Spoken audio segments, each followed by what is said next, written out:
en las distintas agencias de General Pinedo, Villa Ángela y Las Breñas, poder realizar esta capacitación.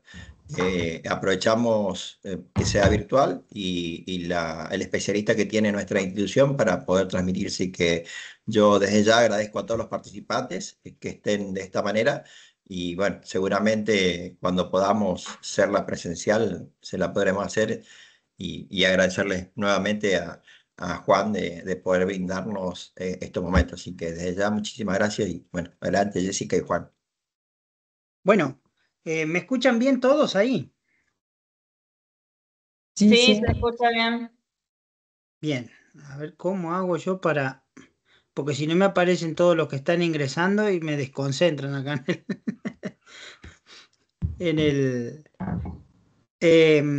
Bien, el tema que nos convoca hoy definitivamente es un tema quizás de los más postergados dentro de, del desarrollo y del sistema científico nacional, que es el tema de plantas tóxicas. Eso no quita de que sea extremadamente importante. Yo digo que los que trabajamos en plantas tóxicas por ahí tenemos la particularidad de que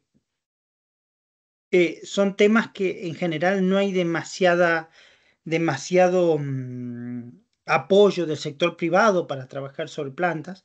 Ustedes piensen que muchas veces tampoco hay demasiado interés porque nunca hay por detrás una vacuna o algún desarrollo particular de este tipo, porque el grueso de los problemas de intoxicaciones están asociados a otro tipo de problemáticas, ¿no?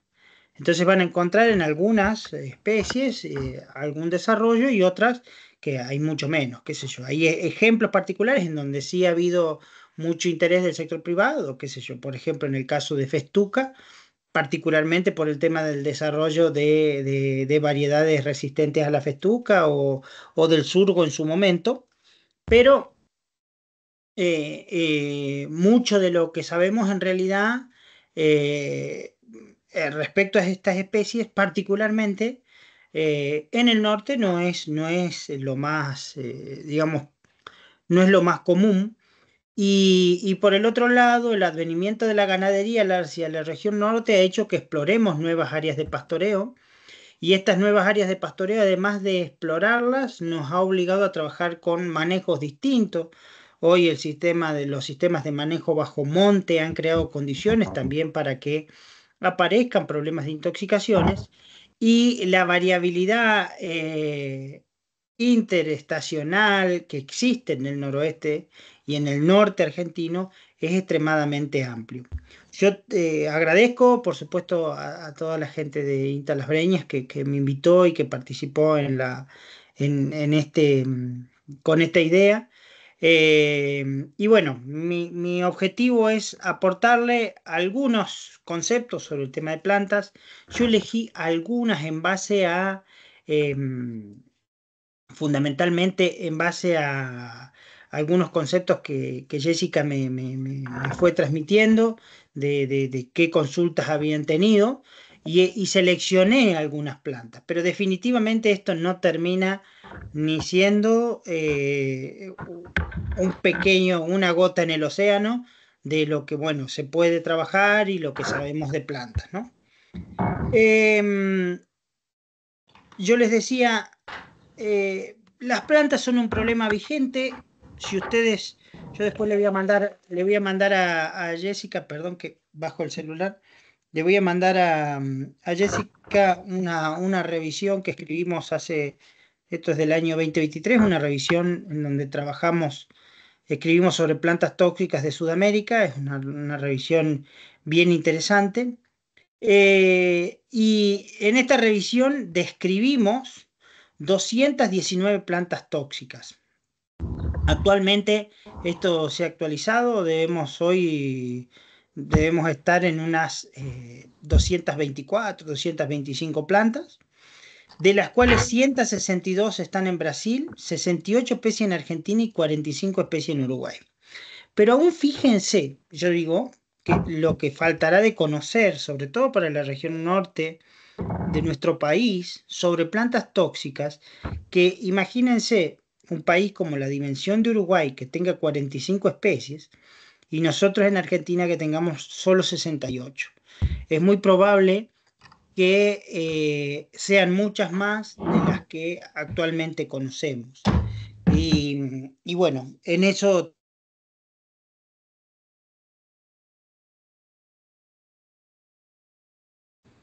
Juan, Juan, está silenciado. Juan, no sé qué pasó, no estás ahí. Ahí Ahí. está, ahí está. Yo empecé a trabajar para que dimensionen un poco la cosa más o menos en el año 2012, 2013. Empecé acá en Salta y debemos llevar más o menos unas 10, 15 especies diagnosticadas, ¿no? Nuevas desde que vinimos acá. Entonces, está bueno, digamos por ahí, hacer esfuerzo en el diagnóstico a nivel de territorio para empezar a comprender qué es lo que pasa con las plantas tóxicas. Además, porque tienen una particularidad las plantas tóxicas. Las plantas tóxicas son siempre problemas locales. Otra persona no se va a dedicar a estudiar plantas tóxicas si no se atienden localmente los problemas.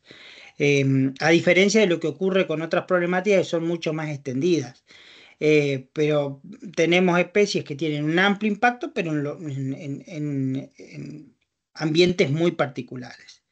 Entonces, habiendo dicho esto, fíjense, más o menos esto para Brasil, un trabajo, digamos, que es donde más antecedentes tienen ellos. En el año 80 había 90 especies y 52 géneros. En el año 2004, 112 especies y 64 géneros. Para el 2010 eran 135 especies y 72 géneros. 2012, 139 especies y 80 géneros. Y 2022, 162 especies y 96 géneros. Fíjense qué es lo que yo les digo, el corrimiento de la ganadería, la exploración de nuevos ambientes ganaderos y los cambios profundos que ocurren a nivel ambiental van llevando a que ocurran este tipo de problemas. Y la fitotoxicidad va a ser un problema que va a estar siempre presente. Ustedes tengan en cuenta que las plantas, la toxicidad de las especies surge como un mecanismo de adaptación.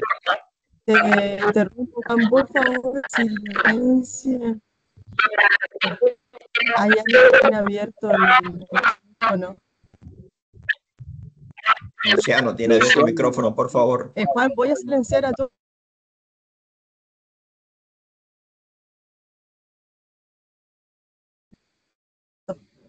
Hola, ahí.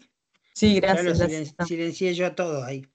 Bueno, Ahí está. entonces habiéndole dicho eso es para que vean cómo ha ido variando esto a lo largo del tiempo, ¿no? Em,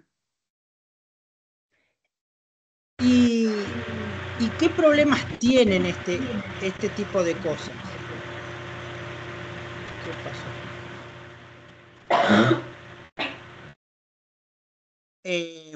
Que las intoxicaciones por plantas tienen estos problemas, que en general no tienen tratamiento específico. Eso realmente dificulta mucho los problemas y pone en énfasis lo que eso significa. Entonces nosotros cuando llegamos a las intoxicaciones por plantas llegamos tarde, ¿no?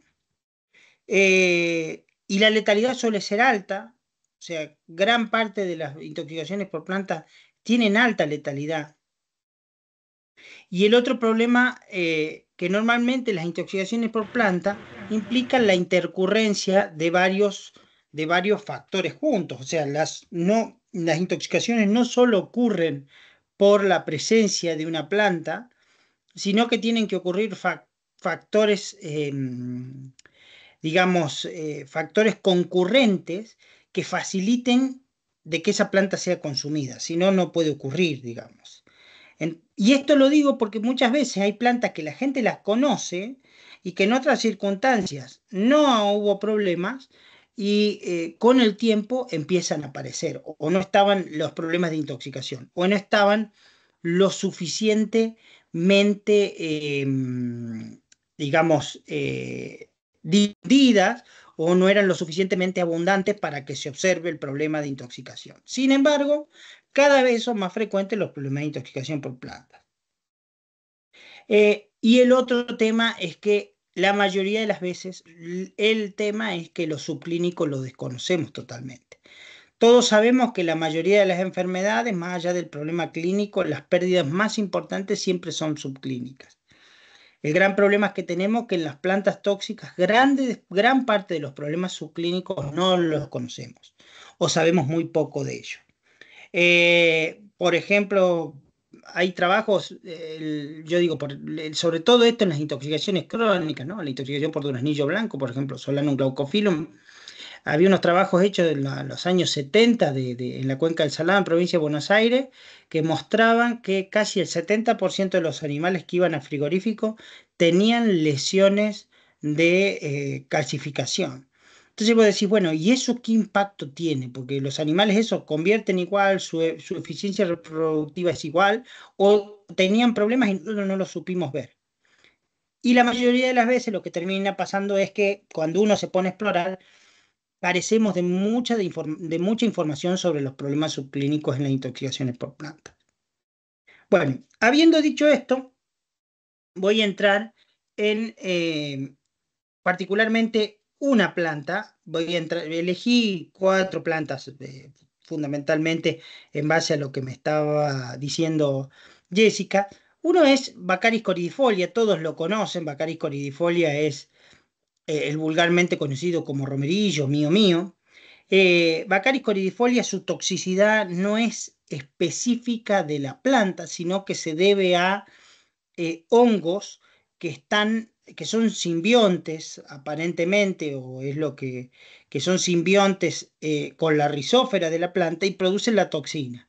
Y esa toxina, toxinas que son tricotecenos macrocíclicos, la planta los absorbe y eso es lo que hace, eh, digamos, a su toxicidad. Sin embargo, hay trabajos nuevos que hablan de un endófito no identificado,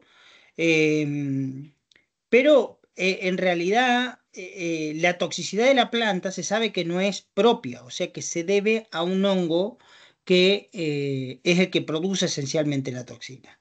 El mío mío es una planta dioica, es una planta que, como su palabra lo dice, dioica, o sea que existe una planta, digamos, femenina y una masculina, y su toxicidad es variable. Hablo de esta planta porque es la planta eh, más vulgarmente conocida por todos, y si ustedes se fijan ya en el manual del estanciero, ya se hablaba de la toxicidad del romerillo. Y incluso cuando vos vas a las memorias en la época colonial, cuando los españoles empiezan a bajar desde el Perú, se encontraban con problemas de intoxicación en el ganado, cuando venían con sus caballos y con vacas, que se les intoxicaban con esta planta, porque esta planta es sudamericana. Y ya mencionan problemas de mortandades enormes debido a esta planta. Eh, Normalmente está muy difundida, es una planta que en la región norte, hasta la región, digamos, central del país, está ampliamente difundida, y es la planta de toxicidad aguda con menor dosis, o sea que requiere menor cantidad de gramos de materia seca por kilo de peso vivo para inducir toxicidad. Es la planta más tóxica en términos que sea la más tóxica no significa que sea la que más problemas cause, ¿no? O sea, estamos hablando de cosas distintas. Pero en términos de dosis es la más tóxica de todas. Y además es tóxica para todas las especies, prácticamente no difiere entre especies. La planta es más tóxica en floración, otoño-marzo, pero puede serlo en brotación. Y normalmente la morbilidad entre el 2,5 o puede llegar a niveles hasta el 70-80% de los animales afectados. Un tema importante a tener en cuenta con esta planta es que muchos de los problemas que suele haber, como son de toxicidad aguda o sobreaguda, y muchas veces hay mucho problema de diagnóstico con las plantas, se la gente sabe que es tóxica, entonces dice, bueno, se murió por romerillo y no se hace demasiado esfuerzo en el diagnóstico. Entonces eso queda, no sabemos, ni tampoco hay mucha consulta, porque el productor no le llama la atención, asume que se debe a esto y listo. Entonces, muchos de los diagnósticos no los tenemos, no llegan a los centros de diagnóstico para nosotros. ¿Qué signos produce? Indistintamente de la especie, un cuadro de cólico abdominal. Rara vez se ve signología, la mayoría de las veces los animales aparecen muertos, porque la muerte se da 8, 12, 24 horas de consumida la planta, dependiendo la dosis. Puede haber unos cuadros un poco más largos, pero no es lo común. Y los animales producen lesiones exclusivamente en el tracto gastrointestinal. Puede producir lesiones en otro sitio, pero a los fines diagnósticos, lo más importante está en el tracto gastrointestinal. ¿Qué lesiones produce? Produce unas ruminitis químicas o, en el caso de un monogástrico, va a ser una gastritis, en un caso en caballo, pero depende cuánto pasó la planta, porque la planta, los tricotecenos tienen un efecto cáustico local, entonces en la medida que lo que demoró el cuadro en ir pasando va a ir lesionando, puede llegar al intestino, si la dosis, si alcanzó a llegar, las partículas de la planta llegaron hasta el aparato digestivo, pero las lesiones son exclusivamente en el rumen. Y digo que a veces puede no verse a la macroscopía la lesión y se ve a la histología. Por eso es muy importante cuando se sospecha de esta intoxicación, porque puede no verse prácticamente nada macroscópicamente, tomar muestras para histopatología. Las lesiones suelen ser estas ruminitis hemorrágicas o necrohemorrágicas, o acá tienen una abomascitis, eh, y también puede dar este tipo de cuadro. Tener en cuenta que puede ser un problema a veces para el diagnóstico cuando las lesiones son muy sobreagudas, que no se ven este tipo de lesiones. Y las lesiones histopatológicas se caracterizan por estas abomascitis. Este es eh, el epitelio ruminal, y si ustedes ven las células sueltas ahí, esa es la lesión característica y produce necrosis del tejido linfoideo de los ganglios mesentéricos. Entonces ahí es donde es visible. Pero es donde más se ven estas afecciones. ¿Todos están viendo ahí o hay algún problema? Porque veo por ahí algunos mensajes. Sí, dice Correcto. que está pasando la diapositiva, pero a mí, en mi caso sí, yo la estoy viendo y está Ah, en la porque por ahí digo, a lo mejor es algo algún error, pero entonces es algún sí, parece problema local, digamos. sí. No, parece Bueno, disculpa, Juan, eh, dice eh, que tiene que hacer clic donde dice sincronizar con el moderador, pero nadie tiene, más no pasa, no está pasando. a ver, entonces, espera, vamos a hacer lo siguiente. Eh, Voy a compartir pantalla, a ver si comparto pantalla, a ver ahí.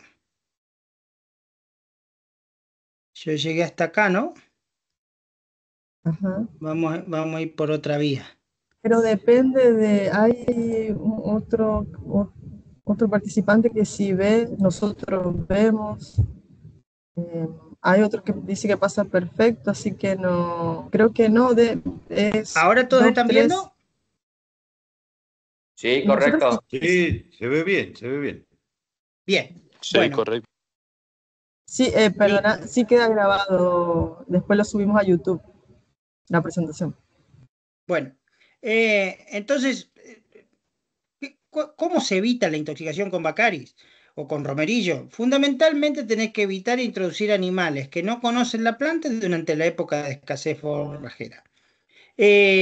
Inicialmente, cuando yo voy a introducir animales, lo ideal es que ingresen a un potrero con poca cantidad de planta y buena disponibilidad de forraje y agua.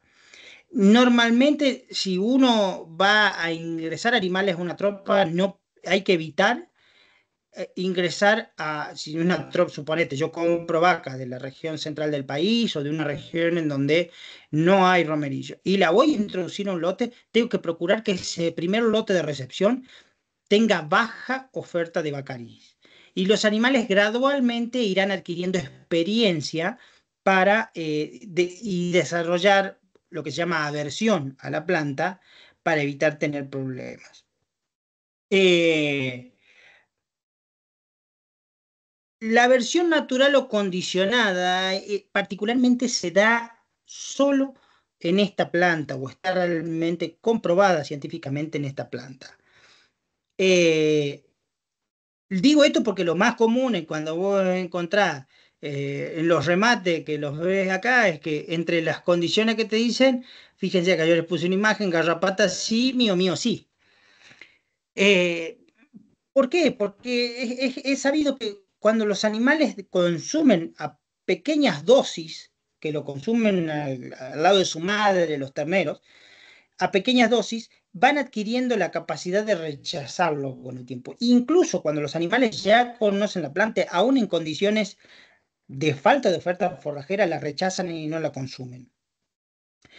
Lo ideal, lo que yo les decía, cuando se va a ingresar animales a un lote, no ingresar a áreas en donde la oferta de la planta sea superior al 1%.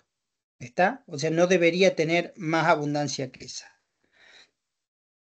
Lo otro que se puede hacer es lo que llamamos método gradual de exposición. El primer día que los animales tengan un contacto breve con el área infectada y después ir aumentando la estancia del tiempo que van, digamos, exponiéndose y en 5 a 10 días los animales deberían dejar de consumir la planta. Y otros métodos que se utilizan, pero que no sirven para nada, porque se han probado, digamos, experimentalmente y hay mucha gente y es extremadamente común verlo hacer, es el ahumado o esto de hacer un té y frotarlo en el morro. Eh, Eso no tiene ningún tipo de... Todos los trabajos en donde se ha probado hacer esto, nunca se logró inducir aversión. Si se exponen los animales, aún habiendo sido ahumados o frotados en el hocico, no se logra inducir aversión. Los animales no la rechazan. Eh, la única forma de lograr el rechazo a la planta es administrarlo al 25% de la dosis letal, que más o menos estamos hablando de que la dosis está entre 1 y 1,5 gramos de materia seca por kilo de peso vivo, o sea que vos tendrías que estar en 0,2, digamos, en 0,2, digamos, gramos por kilo de peso vivo, podés llegar a inducir adhesión. Pero esa aversión solo se logra cuando hay tiempo. Fíjense acá, estos son animales con un grupo que se los desafió, se les administró la planta al 25% del peso vivo, pero a unos, por ejemplo, se le administró la planta y se lo largó a las 2 horas de hecho el tratamiento. Si se hace eso, no tenés ningún tipo de aversión. Recién cuando pasan 24 horas hay aversión real. Fíjense, el primer grupo es que se le administró la planta al 25% del peso vivo. Pasaron 24 horas, 16 animales fueron largados a un potrero infectado y no murió ninguno. Ahora, cuando pasaron solo 8 horas, fíjense que de 8 murió el 50%. Y cuando pasaron 2 horas, murió el 100% de los animales que fueron expuestos. Y el grupo control murió el 50%. Entonces, la versión condicionada solo es para esta planta. Lo digo porque es muy común que trasladen este mecanismo de aversión, digamos, vuelvo a insistir, lo del ahumado o estos té o frotar el morro no tienen ningún tipo de impacto y si bien culturalmente están muy arraigados, científicamente no han probado ser eficientes para el control de la intoxicación.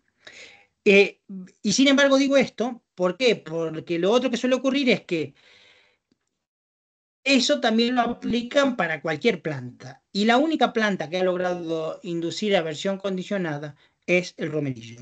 Ninguna de las otras plantas logra o ha probado generar aversión condicionada. Eh, y era lo que yo les decía, en bovinos se comprobó que el mío causa aversión cuando se administra el 25% de la dosis tóxica y los animales tienen que ser expuestos recién 24 horas de administrada la planta esa dosis. ¿Tá? Y un detalle es que el mío en algunas condiciones puede generar aversión cruzada para otras especies. Esto hay unos trabajos muy interesantes hechos en Brasil, en donde le administraron experimentalmente una planta. Yo quiero que rechace la planta X, ¿no? Cualquiera sea. Le administro la planta con un poco de mío, a la dosis que dijimos acá, y empieza a rechazar la planta con la que yo asocié el mío. Entonces se llama aversión cruzada. Entonces a veces esto es una estrategia, hoy está mucho en estudio para inducir aversión para otras especies.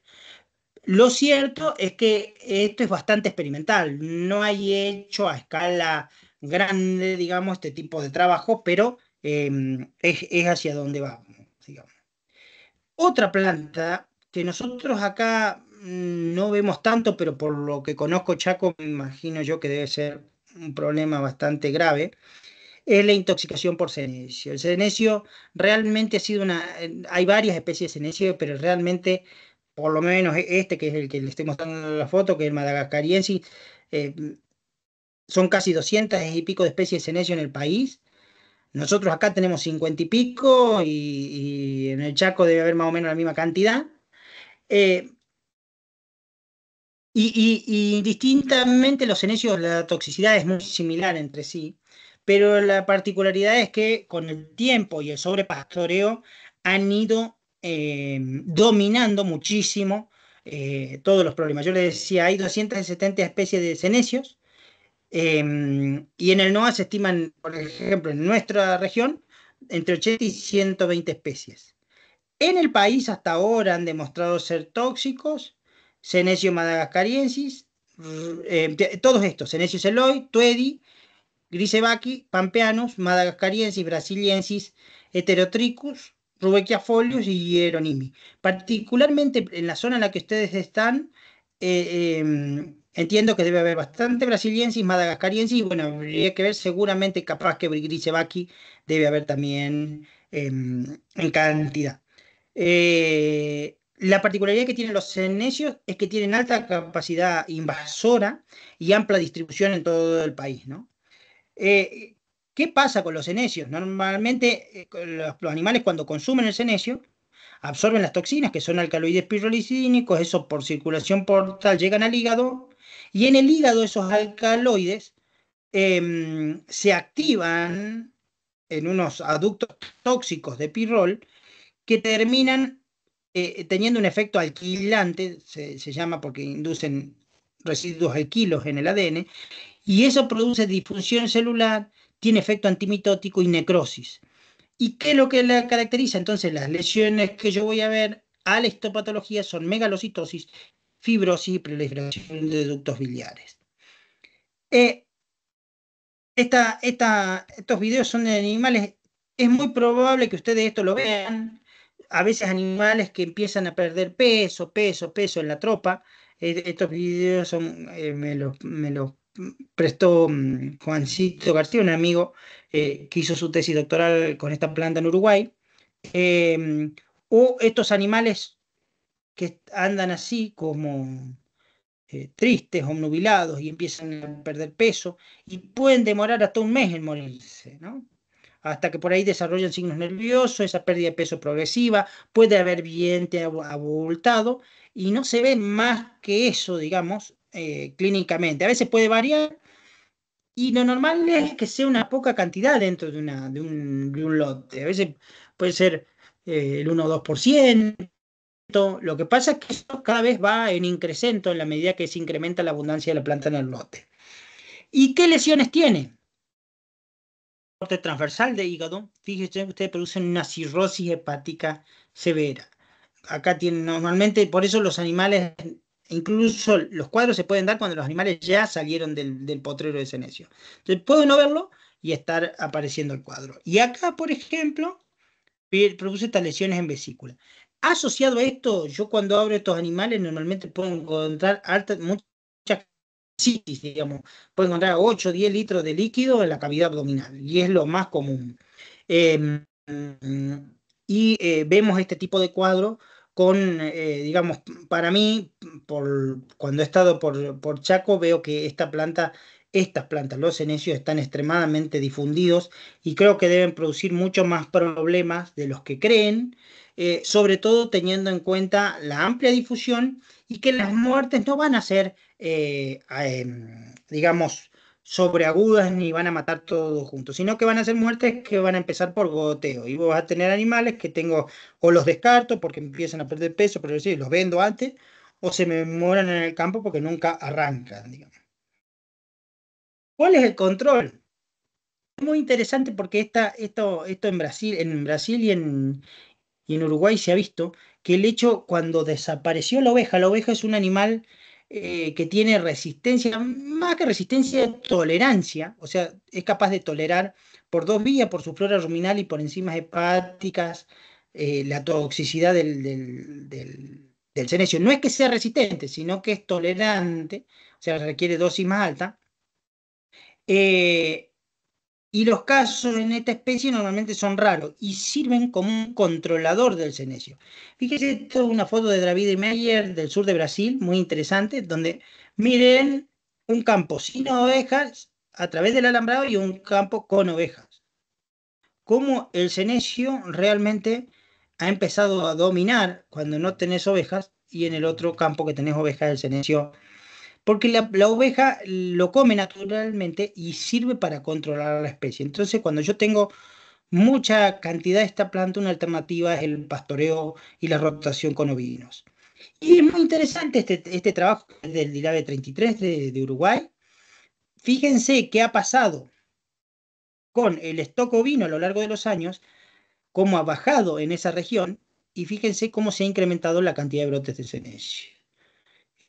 Así que es llamativo el hecho de que baje la cantidad de ovejas, reduce el control dentro del campo del senecio y pueden aparecer este tipo de cuadros. Esto particularmente en la región de Uruguay y estimo que en la región del NEA de nuestro país debe pasar algo similar. Después tenemos los hepatotóxicos agudos. Hepatotóxicos agudos tenemos esencialmente en nuestro país. Estos son los que tenemos para Sudamérica, pero tenemos esencialmente tres, ahora eventualmente un cuarto, que es Cestrum parki, Pascalia glauca, Santium spinosum y Satrum stumarium.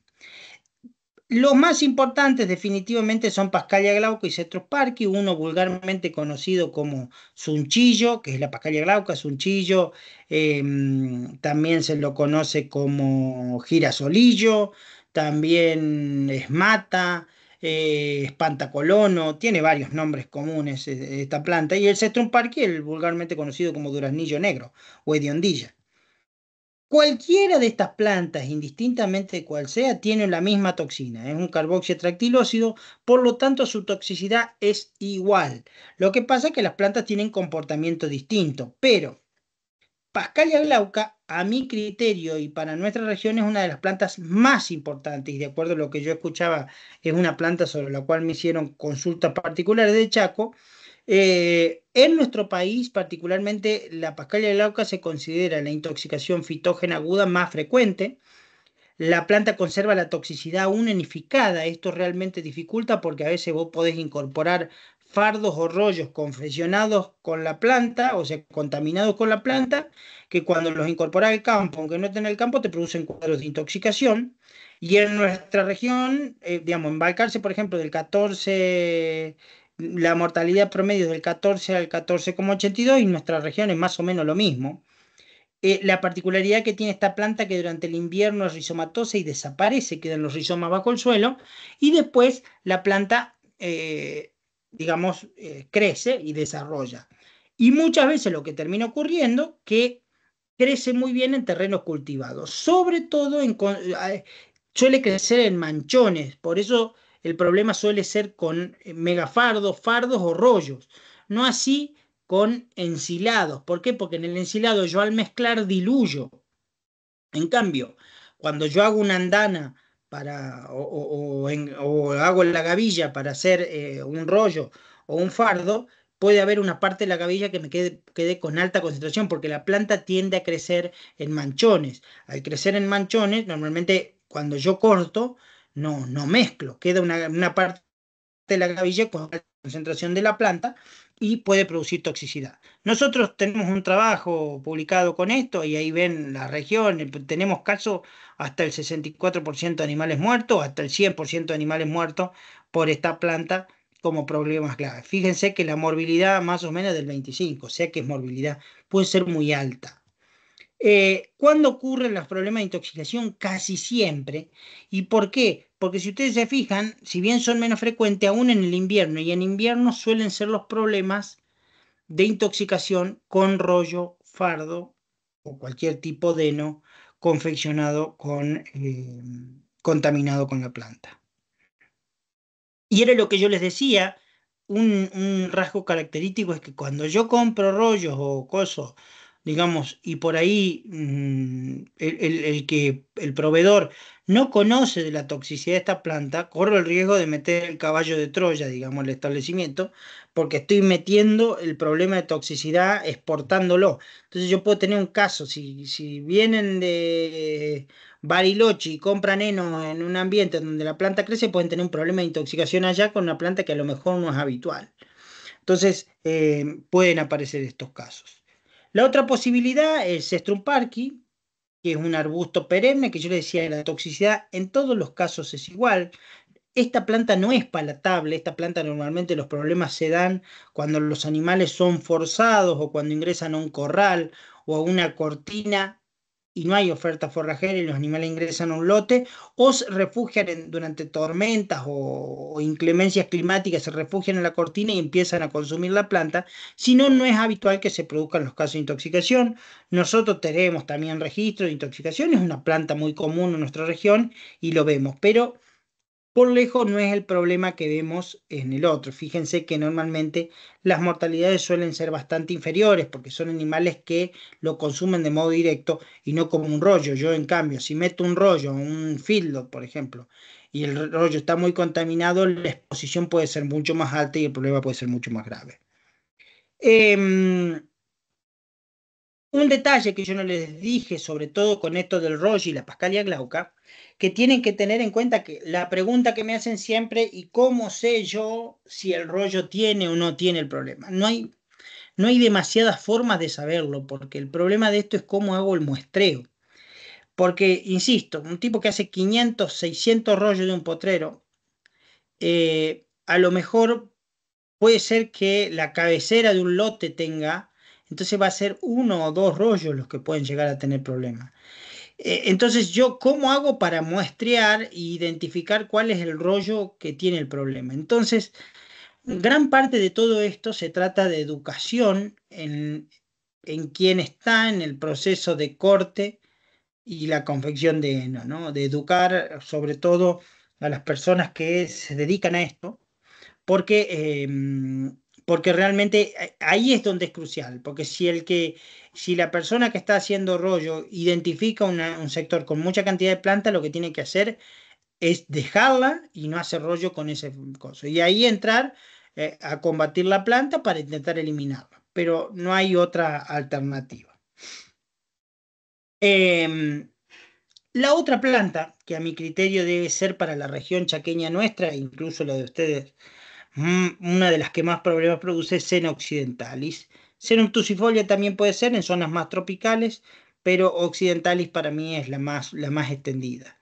Esta planta de este lado la tienen, es la que vulgarmente conocemos como cafetillo o falso café, y tiene estas semillitas que pueden a veces ir como contaminantes, sobre todo la semilla de sorgo, porque la chamiquera no logra seleccionar entre el sorgo y esta semilla. Entonces yo puedo tener un problema de intoxicación administrando semilla contaminada, digamos, sorgo contaminado con la semilla de cafetillo. Y esta que tiene la vainita o la chaucha, fíjense como curvada, es la que conocemos como Sena obtusifolia. Esta planta normalmente durante la primavera rebrota, después desarrolla y las vainas se dan acá durante el otoño. Durante este periodo, final del verano, principio de otoño, es donde se da la mayor cantidad de casos de intoxicación. ¿Por qué? Porque la semilla es la parte más tóxica de la planta y cuando está semillada la planta durante el final del verano y principio de otoño es donde se dan los casos de intoxicación.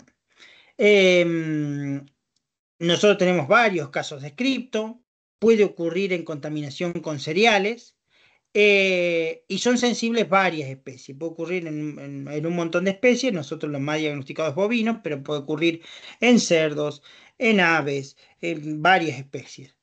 Y la mortalidad puede ser bastante variable. Nosotros, estos son casos nuestros.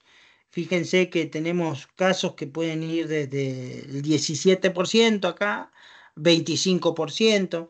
Es bastante variable. Y la categoría siempre que nosotros vemos más problemas es la vaquillona, en la época de mayo.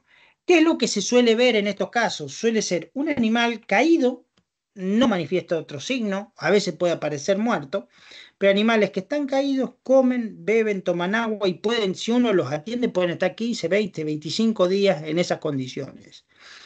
Si los animales recientemente consumieron la planta y están con signos bien agudos de la intoxicación, hay mioglobinuria, que ven acá, esta orina color em, té o café lavado, es un clásico que se puede ver. Y acá lo que uno tiene que hacer cuando los animales recién intoxicados es poder medir, desde lo mandada al bioquímico local, medir la CPK, que es una enzima de daño muscular, porque la toxicidad de esta planta se debe a mecanismos de daño muscular. Pero normalmente la CPK es útil durante los primeros 3 días de intoxicación. Después de los 3 días de intoxicación ya pierde valor, porque animales que pueden estar 3, 7, más de 7 días en el suelo, a veces la elevación de la CPK puede ocurrir por el mismo daño muscular producto del decúbito persistente en los animales, ¿no? Entonces no tiene demasiado sentido en esas condiciones. ¿Qué lesiones veo? Cuando yo corto los músculos, sobre todo estos músculos, las grandes áreas, lo que vendría a ser cuádriceps, lo que es la bola del lomo, o la nalga, lo que vendría a ser semitendinoso, semimembranoso, el supraescapular, las grandes masas musculares, encuentro el corto los músculos y parece carne de pollo, como si cortara pechuga, y que no es la textura y ven clarito el músculo, ¿no? Eventualmente se pueden ver lesiones cardíacas, pero no es lo más habitual. No es lo más habitual. Las lesiones suelen ser sobre todo en músculo esquelético. Y a la necropsia, vuelvo a insistir, si encuentro animales más de forma aguda, puedo encontrar estos cuadros de hemoglobinuria. La lesión, y acá la histopatología es fundamental, la lesión es de necrosis muscular y se ve de este modo y es lo que es decisivo para confirmar el diagnóstico. Se desconoce cuál es su toxicidad, aparentemente está vinculada a unas albúminas tóxicas, y sí se sabe que la toxicidad normalmente es termolábil, la toxina, porque cuando esto se calienta la toxicidad se pierde, entonces aparentemente ahí es poco tóxica. Entonces, digamos, la mayoría de los casos de intoxicación por esta planta suelen ocurrir cuando los animales ingresan por ahí. La planta suele estar o difundirse mucho en las ensenadas, en las zonas de encierre, y suelen formar almácigos formidables de la planta. Entonces los animales cuando por ahí previo a una vacunación o a un encierre son incorporados o llevados a ese sitio y se los mantiene ahí, se suelen dar los casos de intoxicación. Lo otro que suele ocurrir es que aparezcan a veces en los feedlots cuando se dejan descansar los corrales un tiempo, entonces crecen los yuyos que están en el coso, entre ellos la planta, y a veces después cuando se reincorporan no se hace, no se limpia el corral y los animales cuando ingresan se producen casos de intoxicación. Lo mismo en las ensenadas donde administra asilo de autoconsumo, suelen ser sitios en donde la planta abunda, entonces pueden ocurrir casos de intoxicación en esas condiciones. Finalmente, y ya para terminar, no existe una única respuesta para todas las preguntas en las intoxicaciones por plantas. Eh, los problemas son locales y deben ser atendidos como tales. Querer comprar paquetes tecnológicos para este tipo de cosas sin conocer las cuestiones locales de manejo y demás es muy difícil. El control de las intoxicaciones por planta se puede hacer por varias alternativas. Hay que evaluar cada planta en particular y cada problema en particular. Y no se pueden emplear las mismas técnicas para la misma planta. Esto que yo le decía, que la aversión se genere para el romerillo no significa de que vos vas a generar aversión en la Pascalia glauca. En la Pascalia glauca no vas a generar aversión. Entonces yo puedo administrar la subdosis y los meto a los animales a un ambiente en donde está la planta en altas cantidades, con baja oferta forrajera, voy a tener problemas de intoxicación aun cuando haya administrado la planta subdosis. No así con el romerillo. Y algunas alternativas son simples, por ello, si tengo una planta que es tóxica y, qué sé yo, por ejemplo, Nerium oleander, que es una planta ornamental que es extremadamente tóxica, que es lo que conocemos comúnmente como laurel de jardín, si yo hago una restricción, digamos, a un sitio donde la planta está y pongo un alambre y los animales no pueden acceder, no voy a tener problema y es una forma simple de controlar. Pero hay otras en donde las plantas, si están muy difundidas, eh, si es abundante y está difundida de forma generalizada dentro del lote, los problemas pueden ser realmente complejos de resolver y ahí hay que trabajar con medidas de manejo y con medidas que yo llamo de control integral. Tenés que evaluar qué alternativas tenés. Eh, Ahí está, se duplicó. Así que esa sería la charla, que estamos justo en el tiempo que me habían propuesto y quedan unos 10 minutitos, 15 minutitos para preguntas. Así que estoy abierto a cualquier consulta. Muy bueno, Juan, muchísimas gracias. A ver, espera, que dejo Sí, de buenas compartir tardes. pantalla. Espera, aguánteme que dejo de compartir pantalla. Ajá. Dejar de compartir pantalla, así ya quedo. Si hay alguna pregunta o lo que sea, o tienen algún comentario que hacer, o de alguna planta que yo no nombré, vuelvo a insistir, Hay una hablé Buenas tardes. pregunta y de hay cuatro alguien que Muchas abrió plantas. gracias. el- Bueno, muchas gracias por la charla. Y yo quería consultar si eh, nosotros hacemos un manejo correcto de nuestros pastizales naturales. Mm. Esto no ocurre. ¿Plantas tóxicas son cuando se come solamente eso? Mira, depende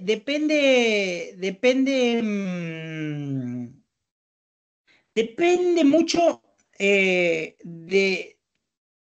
dónde sea, porque nosotros, por ejemplo, el año de la sequía tuvimos bastante problema porque hay plantas que por ahí se pueden hacer tóxicas. Tuvimos casos en donde Gatton Panic acumuló oxalatos y tuvimos cuadros de nefrotoxicidad asociados a Gatton Panic. ¿Ah? Entonces, fíjate que una forrajera en condiciones eventuales, o podemos tener casos también de intoxicación por nitrito o por nitrato. Una forrajera puede tener cuadro de toxicidad. Yo no hablé, por ejemplo, pero braquiaria tiene hepatotóxica en ciertas condiciones. Entonces, y las variedades pueden ser distintas, no es lo mismo si es decumbens que si es brisanta, la toxicidad es diferente.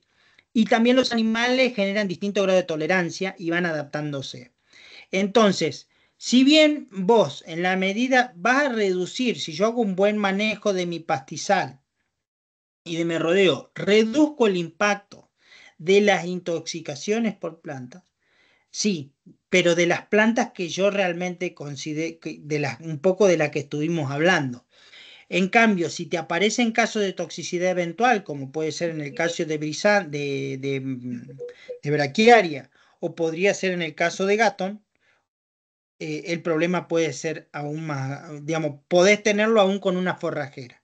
Ese es un caso de toxicidad bien claro, en donde vos podés hacer el manejo que quieras, sin embargo, la toxicidad en ciertas condiciones, a ver, vuelvo a insistir, las plantas de algún modo se adaptan al herbivorismo y una de las formas de adaptarse y evitar el herbivorismo es generar mecanismos de toxicidad. ¿Ah? Entonces, si bien yo reduzco mucho la probabilidad de tener casos de intoxicación con las plantas que tienen toxicidad permanente, como Cestrum, como Wedelia y demás, puedo tener otro tipo de problemas, a veces eventuales, pero pueden ser muy graves. Yo tuve un caso de hace algunos años, tuvimos acá en el servicio nuestro, en la zona de Quimilí, un caso de intoxicación con nitrito donde murieron 600 animales en gato. Claro, cuando se trata de monofítica, digamos, cuando la pastura es de una sola planta. Sí, por ejemplo. Pero acá, por ejemplo, en el noroeste, el 90% de la base forrajera es Gatton Panic. Por eso, pero porque nosotros interpretamos que, digamos, la agricultura nos lleva a creer que tenemos que hacer una sola especie. Y ahí es donde caemos en esa desgracia. Porque Sí, sabemos sí. que, por ejemplo, el Gatun Panic es una, pero la alfalfa también lo es. Y otra de las especies que se recomiendan mucho desde la agricultura pro ganadera, el trébol blanco, que también genera Sí, sí, sí. graves problemas y no son las plantas autóctonas el problema, sino la falta de manejo. Y coincido con vos, que a veces los problemas de manejo facilitan la aparición de intoxicaciones, pero aún teniendo buenas condiciones de manejo, a veces pueden ocurrir. ¿Ah? Pues yo te digo, por ejemplo, esto que ocurrió después del año 2023, que fue la sequía grande, Sí, sí, eh, cuando aparece una sola especie. sí, pero aún te puede ocurrir en otras circunstancias, ¿viste? Porque esos años, digamos, pueden ocurrir problemas que no son habituales. Nosotros tenemos, por ejemplo, toxicidad con prosopis, las vainas de algarrobo de Sí, algunos, sí. prosopis, por ejemplo, flexuosa o prosopis nigra. Eh, cuando la El oferta litín, para nuestra zona litín, para que esclarezcamos, digamos. ¿Cómo no sé el nombre científico del litín, pero... ¿El prosopinira o usted se refiere al vinal? No, el vinal, lo que nosotros llamamos los algarrobos negros. Pasa que algarrobo Ah, negro hay, Juan, te interrumpo, está muy lindo, pero tenemos 3 preguntas más. bueno, bueno, está bien. pero ¿Sí? para terminar, dentro del grupo de los algarrobos negros tenemos varios tipos, ¿no? Uno es Prosopis nigra, otro flexuosa, alpataco es otro. Tenemos varios tipos. Particularmente con algunos, la vaina tiene toxicidad. Pero solo la intoxicación se da cuando yo tengo más de 60 fustes adultos por hectárea. Si yo tengo una planta de algarrobo en el lote, no voy a tener problema, digamos. El problema es cuando los animales consumen más del 40-50% del consumo de vaina que se da en algunos campos de nuestra zona, porque en algún momento la oferta de vaina puede ser muy alta y ser un alimento valiosísimo. El tema es cómo lo uso ese alimento, que no se convierta en un alimento casi exclusivo, porque los animales aparte les gusta y lo buscan. ¿Ah? Juan, te Santiago, leo ¿Otra 3 pregunta? preguntas si se puede, Sí. que están desde hoy. La primera, ¿qué mecanismo puedo utilizar para controlar o disminuir la Pascalia glauca? Mira, Pascalia es bastante compleja de eliminar porque es una maleza extremadamente resistente a los controles químicos. Y el control mecánico tiene su efecto, digamos, temporal muy acotado, porque a veces es muy difícil eliminar el rizoma. Al quedarte el rizoma bajo el suelo, la planta rebrota. Entonces, el control químico se tiene que hacer sobre todo cuando la planta está en estado vegetativo temprano y se requieren altas dosis, normalmente son mezclas de glifosato y 2,4-D. El tema está en que si me está creciendo en una pastura, ¿cómo hago para no matar digamos, lo que está al lado? Pero sí tengo que tener cuidado cuando yo tengo un lote con el tema de la labranza para no trasladar, porque si yo trabajo y después me llevo pedazos de rizoma a la otra punta del lote, la empiezo a diseminar.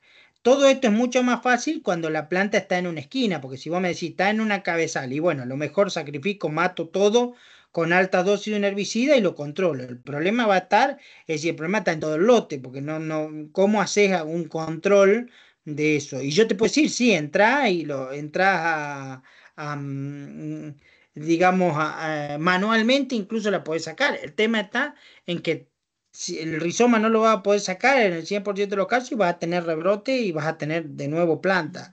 Entonces el control de esta planta sobre todo está en cuando está en etapas tempranas, con baja cantidad, ahí trabajar en esos pequeños focos. La planta suele tener la particularidad de que tiene efecto alelopático, libera sustancias al suelo que inhibe el crecimiento de otras. Entonces suele crecer como en manchones dentro del lote. Entonces yo lo puedo individualizar bien y trabajar sobre esos sitios para bajar la cantidad de planta. Inmediatamente evitar tener suelo descubierto, porque yo donde tengo suelo descubierto, las malezas aprovechan. ¿Seguimos? Vos ¿Mm? decime, Juan, que sí que tenés tus Sí, tiempos sí. también contados. Bien. Consultan qué información tenés sobre Clematis dioica, barba de chivo. Sí, Clematis dioica, Clematis montevidensis. Mira, vos sabés que esa planta me deben hacer 50.000 consultas por año por la toxicidad, supuesta toxicidad de esta planta. Realmente no hay un solo indicio que pruebe la toxicidad, ni siquiera de modo experimental. Yo digo, no, a ver, si vos analizás todas las plantas, casi todas las plantas tienen algún tipo de principio, porque la mayoría de las toxinas son metabolitos secundarios, pero la existencia de un metabolito secundario tóxico en una planta no indica que la planta en condiciones productivas o en condiciones de campo sea tóxica, porque si para intoxicarse requiere consumir 50 gramos de materia seca por kilo de peso vivo, eso es muy poco probable que ocurra en la naturaleza. Está. Porque es lo que yo digo, sí, vos, a ver, si yo te doy de comer 7 sandías, te va a intoxicar con sandía, pero no es el problema de que la sandía sea tóxica, el problema es la cantidad de sandía que comiste, ¿me entendés? Entonces, eh, Entiendo. si yo agarro un animal y le doy de comer 8.000 kilos de clematis y capaz que lo intoxico, pero eso, en la realidad, ¿es un problema? ¿Ocurre?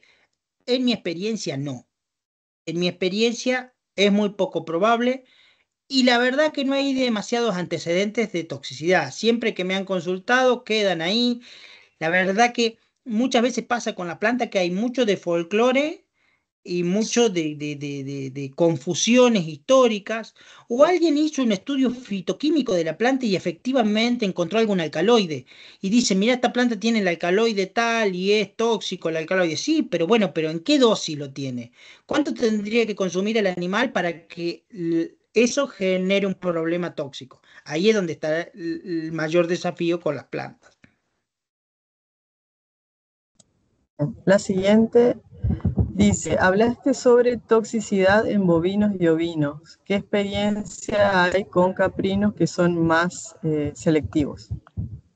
No menos. Mira, los caprinos son selectivos, sí, pero depende de las condiciones. Porque si yo intensifico, el caprino no tiene para dónde elegir, digamos.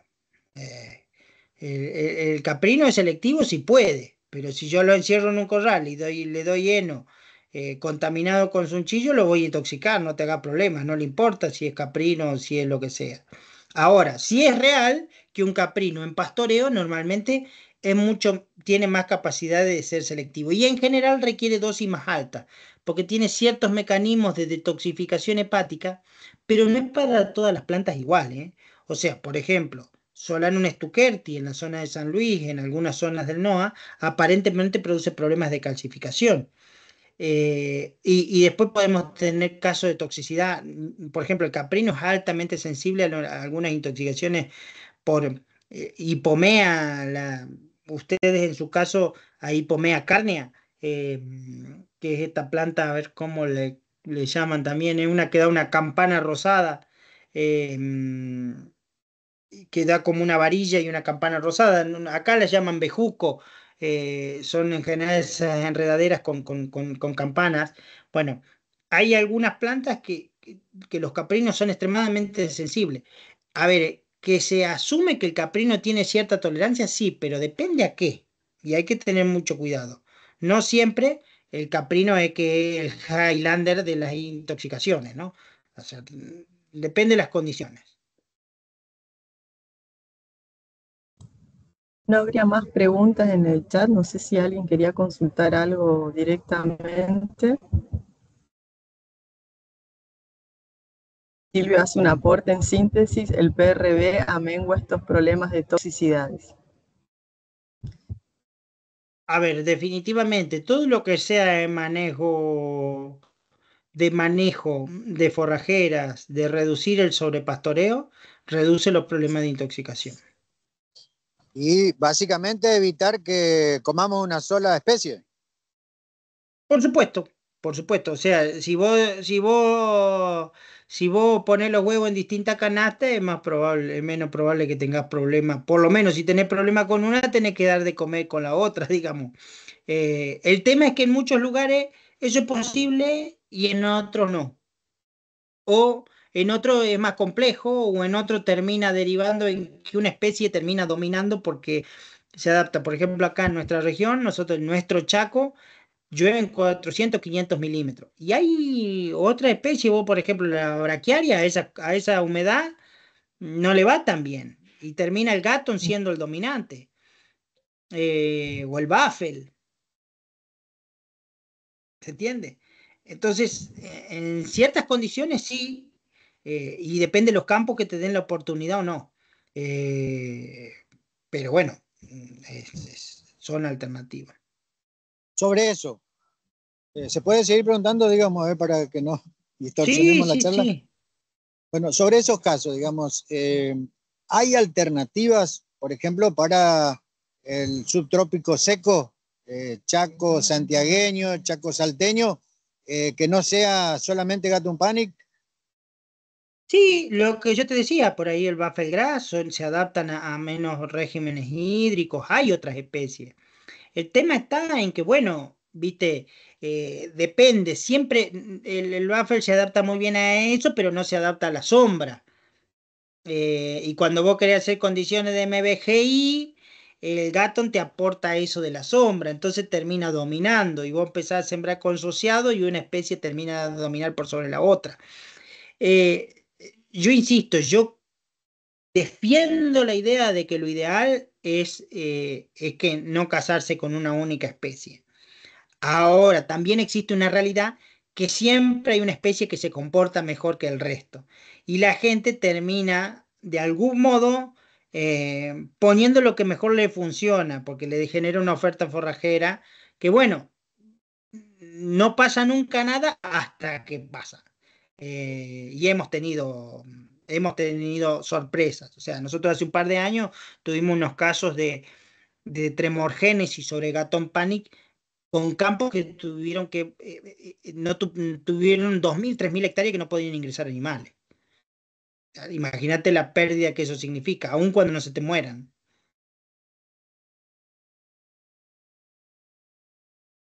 Hay una más en el chat y si querés vamos concluyendo. Dale. Yo por tus tiempos nomás. ¿Se Sí, podría sí, hacer algún control químico para mío mío? sí, hay mecanismos de control químico. No es una planta que muera fácil. Se pueden hacer, hay algunos trabajos hechos sobre control. Insisto, la mayoría de las veces son bombas atómicas. El problema está en las mezclas, si vos las buscás las vas a encontrar y lo consultás con un ingeniero agrónomo, probablemente encuentres eso. El tema está en cómo hago yo para aplicarlo y que no me mate todo el resto, porque tendría que hacer una aplicación selectiva. Yo siempre digo que para el control de una planta hay dos cosas que hay que mirar fundamentalmente: abundancia y distribución.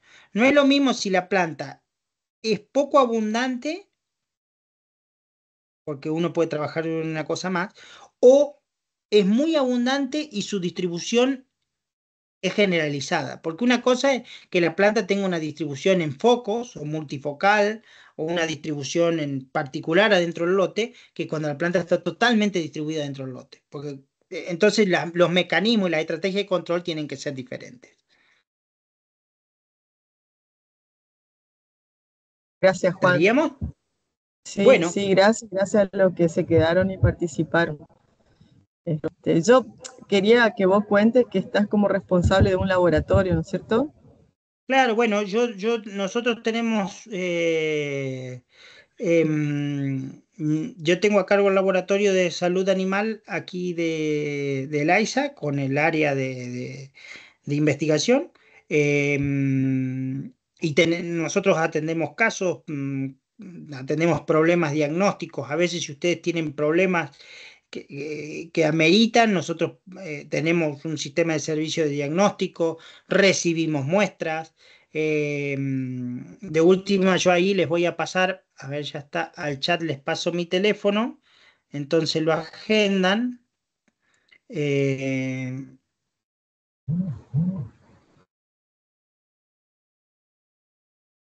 Ese es mi teléfono y mi nombre, y cualquier cosa que tengan consultas o lo que sea, me mandan WhatsApp, nos escribimos y vamos viendo. Yo insisto, por ahí yo le decía a Jessica que este tipo de charla es muy acotada. Por ahí esto da para hacer una jornada de 1 o 2 días en donde vos vas a charlar, caminas un potrero, ves, identificas especies. Yo también conocer cómo es la realidad de los campos, dónde está el problema, ver, porque muchas veces lo que digo, no.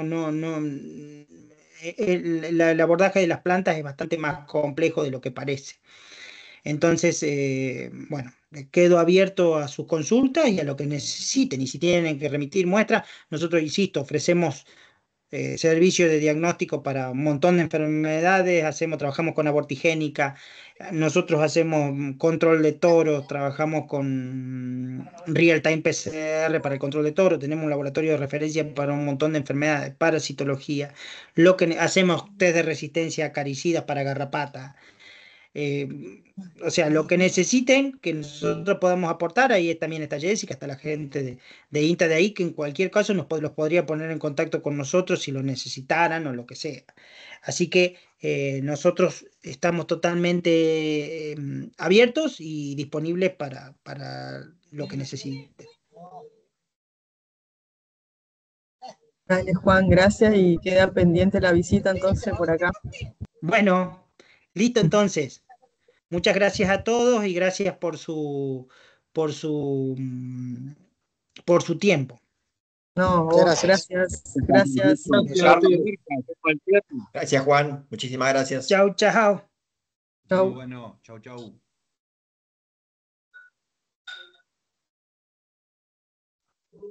Chao, chao.